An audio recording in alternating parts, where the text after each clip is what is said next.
Hello Tangle Club! Welcome to the first day of our Zentangle Ornament project. Gather your supplies, settle yourself, and let's begin with a spin. Our first tangle is Jetties, which you may have learned already if you followed the Tuesday tangles. It's a simple pattern. You just draw circles. If you get hung up on making the perfect circle, think of the shapes in Zentangle speak, which is they are called orbs, which is just rounded shapes. And once you have your circles drawn, as many as you like, wherever you like, and however big or small you like, we're going to draw a band around the middle. The band should be slightly curved because that adds to the illusion that you're making a sphere or a ball. Don't make them too wide, but just go with however they turn out. And remember the important concept in Zentangle of turning your paper. So in this case, you'll be using your circles, so turn them each time you are working on a different section of the pattern. And then, once you've gotten all the bands on each jetty, you're going to aura or outline each of the bands. And you can try to keep the auras consistent on each one.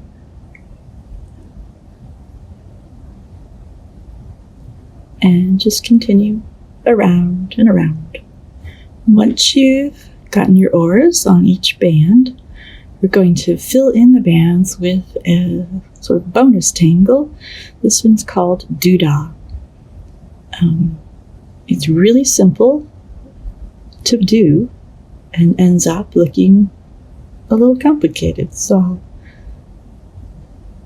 you'll just draw alternating lines.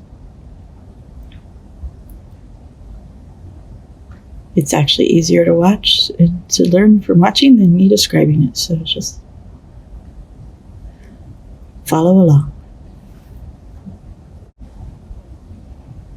So you may notice I said to draw lines, and you can just draw a line.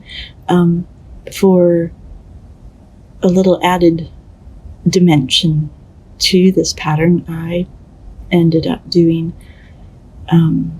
basically tiny little triangles instead of a line, and that added a little bit of the dimension to the tangle. So you could try that too.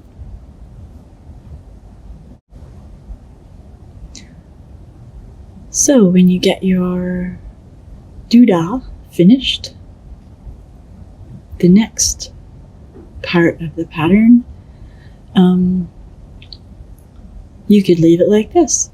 I actually liked it like this, but I decided to color in the auras on each of the bands. And that's when I realized that I liked it better without coloring in the bands, but in Zentangle there are no mistakes, and you go with what happens and just work with it. So this is what happened.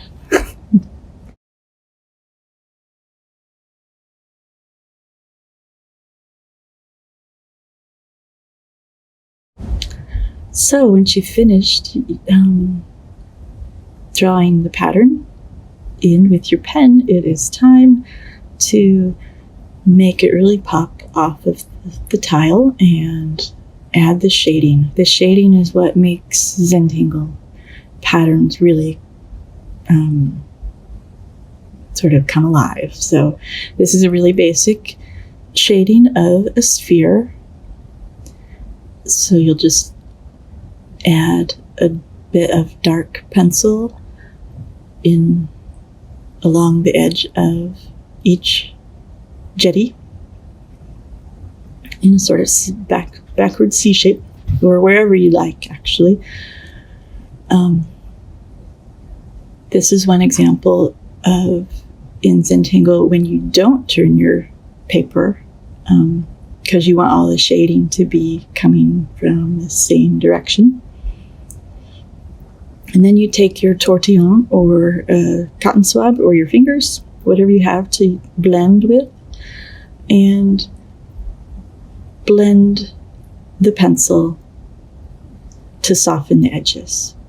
And you can see how that will make each jetty seem rounder.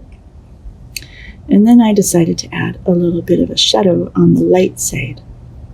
And I didn't have to use the pencil, I just used the graphite that was already on the tortillon. So you can do that too.